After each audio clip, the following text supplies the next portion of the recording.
Hello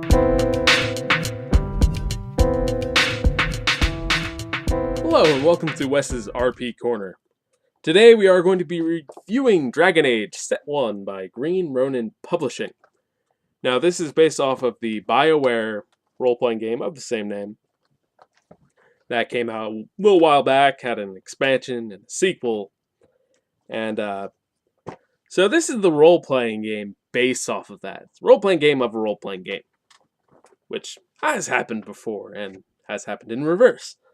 So what I'm going to be discussing is, for those of you who don't know about the setting, I'm going to be talking about this and tell you why it's a pretty okay alternative to your Dungeons and Dragons Pathfinder hoopla.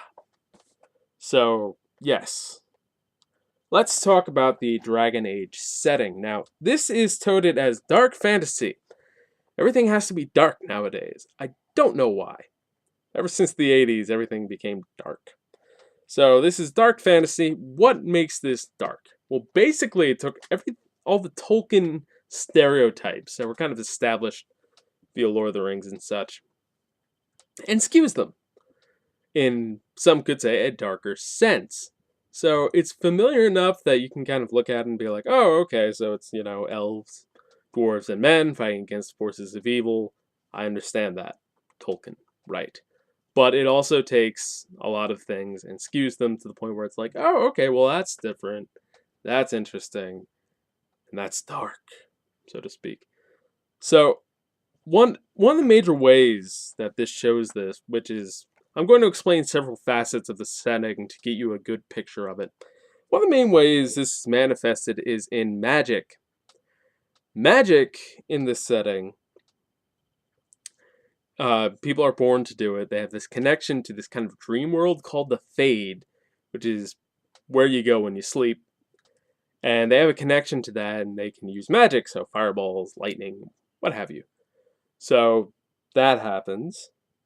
And there are things that live in this Fade, like good things, neutral things, and there are most readily evil things, which are demons. And if you can do magic, you have the possibility to be possessed by one of these demons and turn something called an abomination, which is this evil possessed thing with superpowers that pretty much corrupts the land and kills people. Those are bad. So they decide to group up in this thing called the Circle, which is a collection of mages who are basically like, alright, you cannot leave your tower. And if you do, we have Templars from the church who are going to come and kick your butt. And if you're a part of the Circle, they have your essence or whatever in a phylactery, so they can find you wherever. So being a mage pretty much sucks. And if you're outside of the Circle, you are an apostate. And those are hunted down. So being a mage is not your happy, hunky-dory, look, I'm Gandalf, the all-powerful wizard. Now, let's talk about kind of the mythology for a second. The myth goes, or the religion teaches, that way back in the day, a bunch of hoity-toity mages said, let's go to heaven. Like a Tower of Babel sort of situation. So they went to heaven. And the maker, who was God in this case, said, you got to heaven. Now heaven's corrupted. Thanks a lot, guys. That's great. I'm gonna go. Screw you guys, I'm going home. And then they all got corrupted into these things called Darkspawn, who all live underground, and there's a ton of them. And basically, all these old gods can manifest in a dragon, or maybe they are dragons. They don't really make that clear. They can come up, and they can lead these Darkspawn out on these things called blights, which, are invasions of these horrible creatures that try to take over the world. And these can only be stopped if someone called the Grey Warden, who's this organization of people who drink Darkspawn blood and become tainted with their taint and contract them and kill the Archdemon. They're the only people who can. They are the only ones who can stop these things. And that is the main point of the first PC game, is dealing with the Wardens and one of these blights. So, there's that. And then, later on, of course, there was this big organization called the Tevinter Imperium. They are like the Roman Empire, pretty much. And and there was this lady, I think she was a slave, and, you know, God said, "You're my bride," or whatever. And she led this big rebellion against the Tevinter Imperium, freed the elves, and basically this cult kind of grew up around her that said, alright, so there's this chant of light that she came up with, and if we spread this to the four corners of the world, God will come back, and everything will be hunky-dory. So that is the main religion of most of this setting, at least as far as this set is concerned. And the chantry is pretty powerful. It does have, their little churches everywhere. And they control the Templars, which keep check on the mages. So those are the two main kind of facets there, the magic and religion. And then they do interesting things with the various races in here. For example, elves are not your high, all-powerful, all-knowing, ethereal, in the woods kind of guys. No, they used to be, until the Tevinter Imperium pretty much kicked their butts and made them slaves. Then Andraste freed them, and then they tried to restart their civilization. They were enslaved again. And eventually they just scattered out, and when they live in cities, they are pretty much sequestered to these ghettos called alienages, where they all kind of live together. And if they haven't turned to a life of crime after that, they are usually servants to humans and nobles and stuff like that, or work kind of the lower class. So, elves get a bad rap. There are some who try to adhere to the ancient traditions. So there are wood elves, for example. Those are the Dalish. They try to keep their traditions out in the woods, but there's not a lot of them. And then you have the dwarves, which are in this very strict caste system. And they are, of course, excellent craftsmen, and they all live in these mountains underground. And deeper underground, there's these deep roads where darkspawn hang out. And the main thing for dwarves is they make sure the darkspawn don't come out when there's not a blight. So they keep a check on this overwhelming horde. However, this caste system is pretty limiting. While they're great craftsmen and they've made these things called golems, if you are casteless, or if you leave this thing, you are a surface dwarf, you're pretty much stripped of any potential, influence you had down in dwarven society. So you're an outcast. Get it? And so any dwarf walking around on the surface, he has a sordid past. So dwarves are also kind of, it's skewed. And then humans, of course, they just pretty much rule everything. They're the greatest heroes and the worst villains. Of course, you can say that for the dwarves and the elves too, but humans are pretty much everywhere. So those are the basic facets of this setting. Now, this set is assuming that you're playing around Ferelden. Now, Ferelden is the country in the first PC game where that took place. Now, Ferelden is pretty much Great Britain, deconstructed a little bit. Actually, if you take the map of Thedas, which is the name of the kind of nation, or not nation, the landmass that this game has taken place on, if you take that and you flip it upside down, it's pretty much Europe, with Ferelden at the top being Great Britain, and then you have Orlais, which is France near that, then Antiva, where Spain would be, and then the Tevinter Imperium is pretty much the Roman Empire, and it straddles the line between clever and lazy, I think. But yeah, take it for what you will. So it's these groups of barbarians, and then the Tevinter Imperium comes in, and then they fight them off, and then they have this big war with Orlais, which is like England versus France, and then they eventually fight them back off too, and they're these kind of independent feudal, and they have their big feudal society with lords and bands and a king, and they have their class system too. So Ferelden is a lot like Great Britain back in the heyday, before the British Empire and all that. So that's pretty much where they're assuming your game is going to be set. And there is this woods out there where the Dalish elves hang out. It has werewolves in it too. There's the Kokari Wilds underneath, which are full of witches and other things, like this big swampland. No one likes to go there. There's a mountain range, all sorts of towns, and feudal little lord areas. all the politicking you want. You have a big city, Denerim, which is the capital of this country. It's a good setting, and it's a good place to start. Now let's talk about the game itself here. This is set 1 of 3. This is originally going to be set 1 of 4.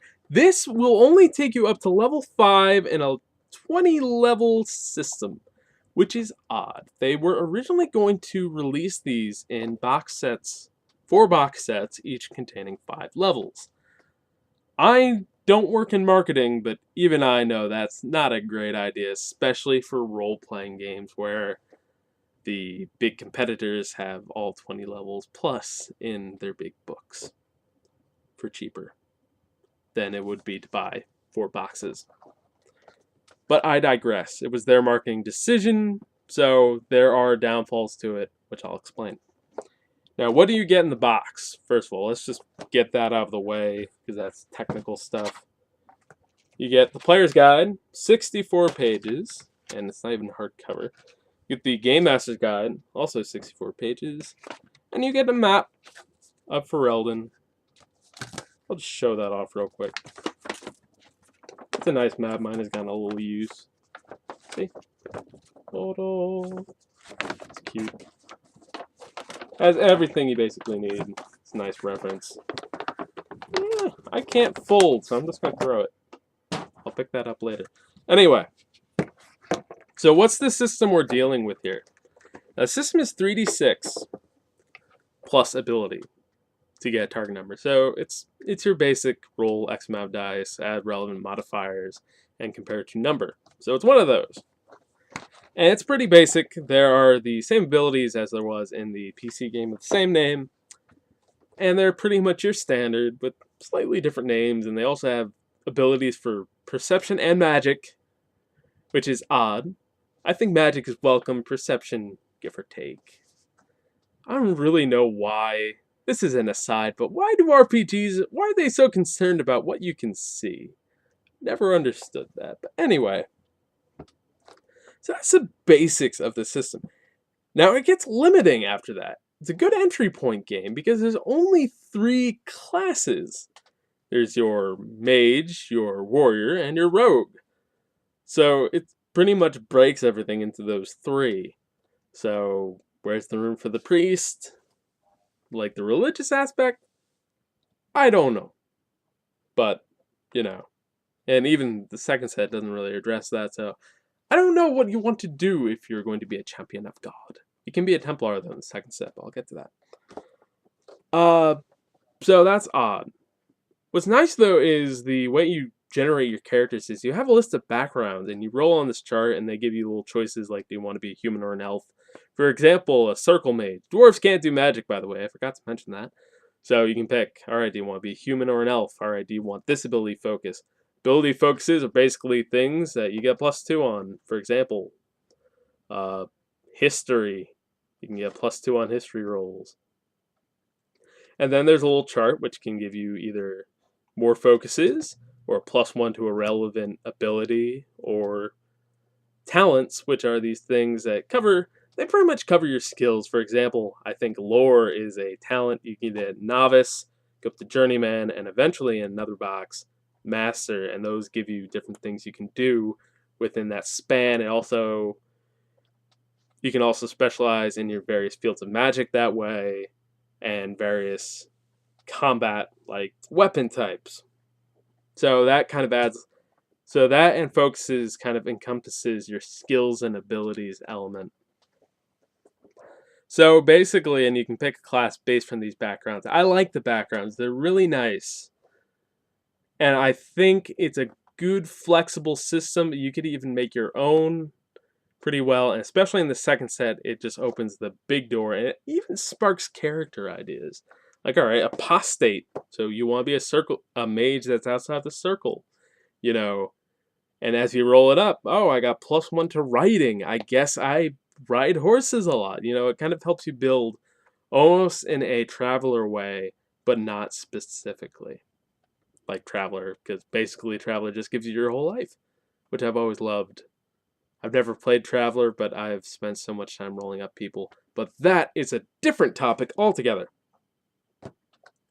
So what makes this game interesting?